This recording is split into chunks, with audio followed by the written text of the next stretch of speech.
Lundi 16 décembre 2019 s'est ouvert à Ghana Hôtel de Grand Popo l'atelier dont le thème est Pesticides en agriculture, avantages et risques.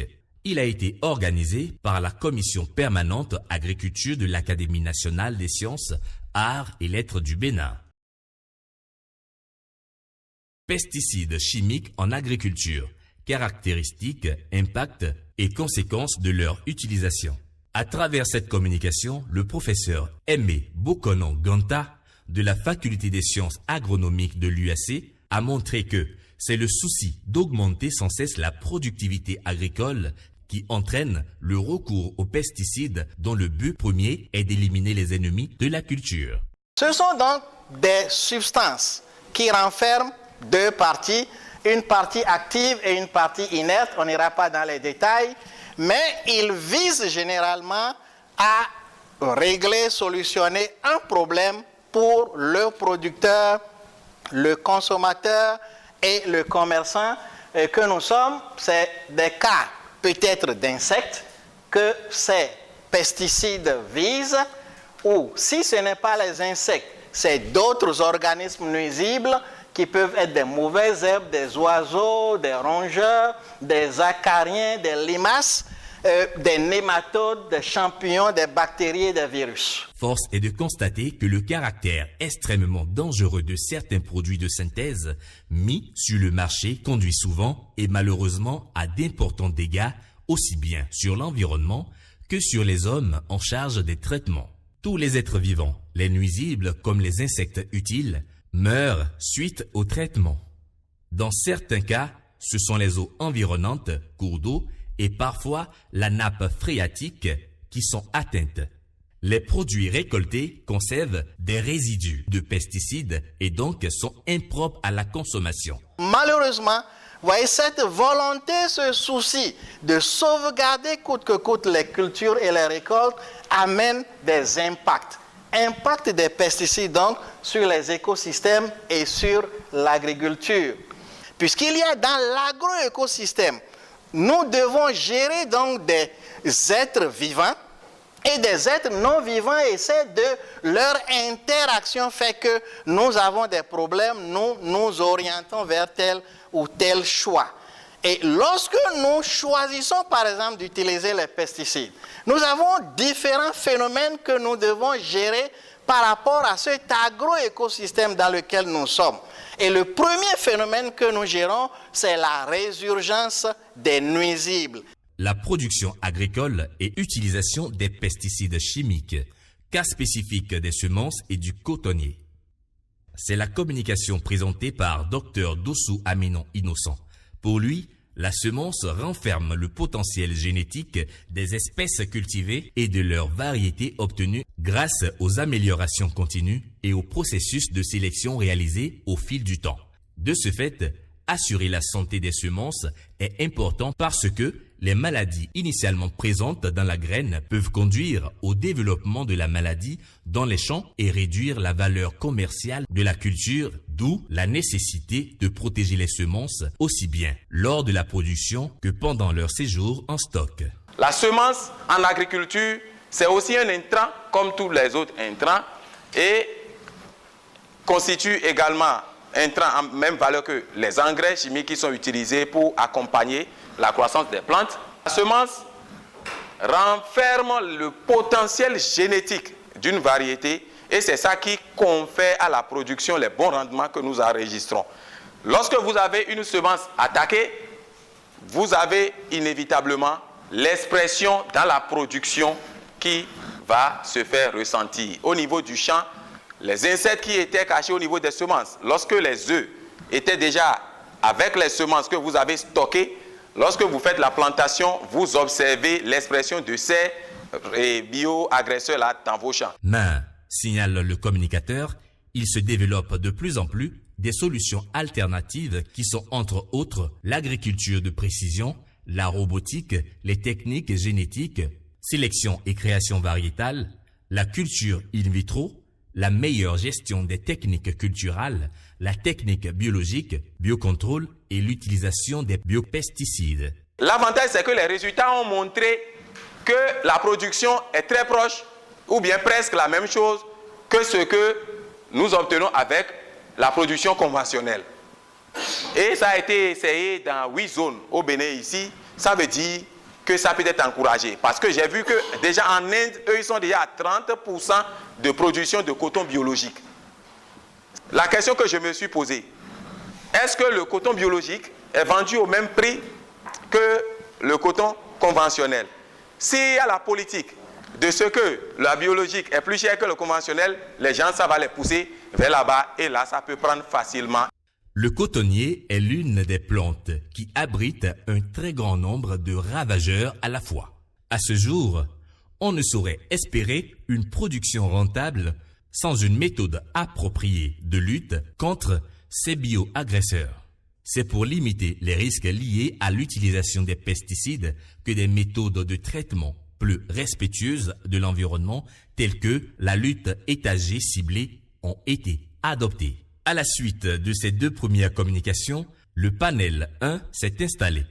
Il est composé du professeur Simplice Vaudouhet de l'OBEPAB, de Samuel Vaudounon de l'AIC, du professeur Aimé Bokono-Ganta, du docteur Innocent Dossou Aminon et du docteur Saturnin Azompin. Avec la perméabilité de notre frontière, de nos frontières, surtout avec le Nigeria, je voudrais demander comment pouvons-nous faire pour pouvoir réguler un peu l'entrée de ces pesticides dans le pays.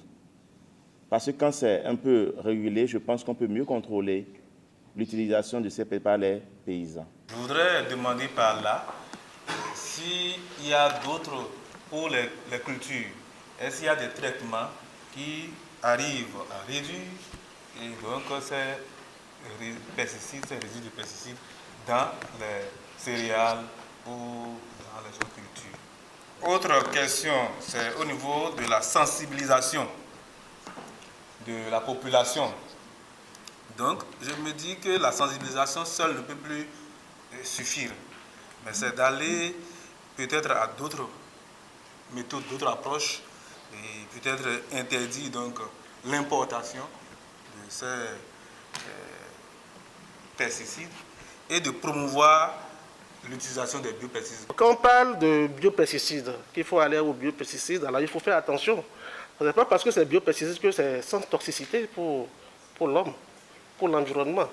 Il y a des études toxicologiques qui doivent être menées et pour savoir, disons, pour voir le degré de toxicité des produits.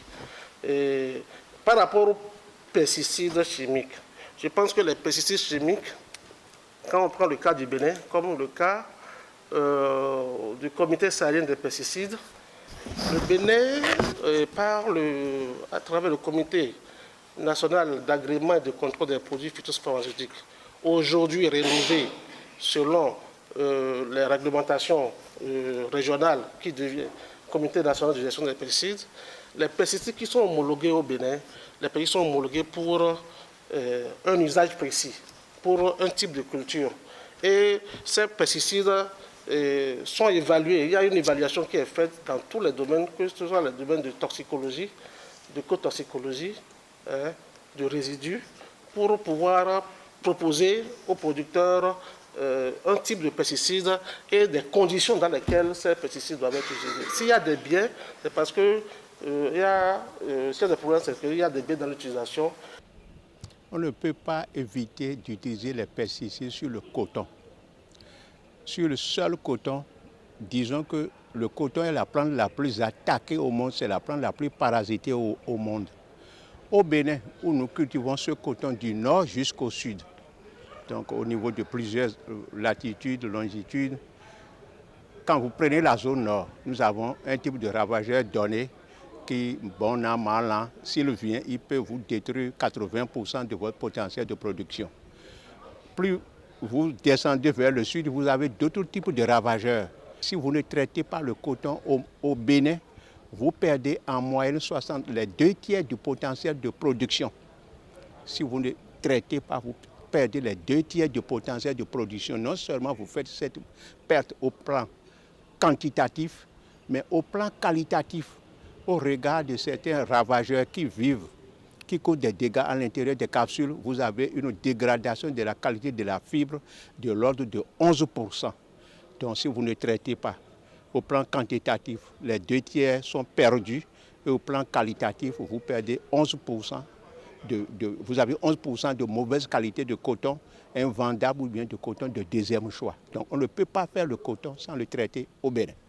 Quand on prend le cas de la protection phytosanitaire de par le monde, il y a des pays qui traitent 30 fois, 35 fois le coton au cours d'un seul cycle culturel. Au Bénin, en Afrique, dans la sous-région, nous recommandons 6 à 7 applications. Les producteurs appliquent en moyenne 4 à 5 traitements. Donc, il y a moins de, on pollue moins, on met beaucoup moins de produits sur la culture coton que dans beaucoup d'autres pays au monde où les gens traitent 30 à 35 fois, ça fait 1. Deuxièmement, au Bénin, les applications sont faites avec de petits appareils manuels et à terre et au sol. Ailleurs, c'est avec des avions, c'est avec des tracteurs où on souille à la fois les eaux, les villages, les habitations, tout à la fois. Dans notre contexte, ce n'est pas encore le cas. Le problème qui se pose à nous, c'est beaucoup plus un problème d'information, de sensibilisation des producteurs pour qu'ils n'aillent pas faire ce que je pourrais dire en termes terre à terre de mauvaises pratiques. On recommande les bonnes pratiques agricoles. Ces bonnes pratiques agricoles en matière d'utilisation des pesticides, c'est les précautions à prendre avant, pendant et après les applications insecticides. Donc il y a les vêtements, il y a ce que nous appelons les épis, et équipements de protection individuelle dont les gens doivent se couvrir. Il y a des périodes où il faut traiter, il ne faut pas traiter, etc. Donc c'est plutôt ça qu'il faut observer que de dire à tout court que c'est mauvais de traiter. Non, on ne peut pas avoir du coton sans des traitements, sans des applications appropriées. Bien sûr, beaucoup d'efforts sont faits. Nous avons dit tout à l'heure, on recommande 6 à 7 applications et que les producteurs font en moyenne 4 à 5. Nous avons développé dans ce pays, j'étais l'auteur, disons, de la stratégie que nous appelons lutte étagée ciblée. Au lieu d'aller traiter, d'aller appliquer aveuglément tous les 14 jours les traitements insecticides, il faut d'abord aller observer les ravageurs qui sont présents dans le champ. Non seulement les ravageurs peuvent être présents, mais il faut voir le niveau d'infestation. Nous avons déterminé des seuils. Si ces seuils-là ne sont pas appliqués, donc il n'y a pas de traitement à faire. C'est un peu comme la santé humaine. La santé humaine, si on n'est pas malade, au lieu de prendre des cures de nivaquine, d'aspirine, de flavoquine, à tout moment, on attend d'être d'abord malade ou bien on se sent un peu chose là avant d'aller prendre ces médicaments-là. Donc c'est ce genre de remède, de solution que nous avons appelé lutte étagée ciblée et qui fait en moyenne 40% d'économie de produits au cours de la campagne avec des gains de rendement équivalents ou voire même supérieurs au programme classique parce qu'on va suivre une fois par semaine et si c'est nécessaire de traiter, on traite. Il y en a qui de façon volontaire vont prendre les produits insecticides pour aller mettre sur les cossettes d'igname, sur les cossettes de manioc, sur les grains de maïs qu'eux-mêmes ils ne veulent pas consommer mais qu'ils veulent vendre sur le marché local. Il y en a qui prennent les pesticides pour aller faire la pêche. Il y en a qui prennent les pesticides pour aller faire la chasse. Ça, aucune recommandation, ni des structures étatiques, ni de l'AIC, ne dit qu'il faut aller faire ce genre de pratiques-là. Donc, c'est des gens qui sont en train de biaiser, de passer à côté des recommandations, et c'est qu'à la fin, les gens...